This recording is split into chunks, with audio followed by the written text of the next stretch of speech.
ইব্রাহিম আলাইহিস সালাম একদিন আজরাইলকে বলছে, আজরাইল, কোন নাফরমান পাপীর রুহু যে কবজ করো তুমি, তখন তোমার চেহারাটা কিরকম হয়, আকৃতিটা আমার এটা একটু দেখাও।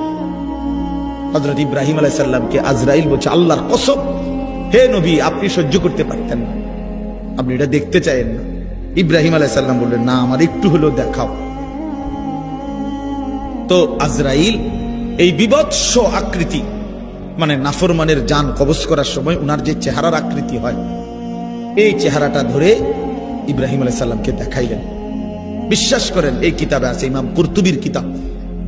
ইব্রাহিম আলাইহিস সালাম একটা চিৎকার মাইরা বেহুশ হয়ে গেছে। হুঁশ আসার পরে ইব্রাহিম আলাইহিস সালাম বললেন, আল্লাহর কসম, আয় আল্লাহ, মালিক আপনার কসম, কবরের আযাব, জাহান্নামের আযাব কোন নাফরমানের জন্য কিছুই লাগবে না, শুধু আজরাইলের এই ভয়ানক দৃশ্য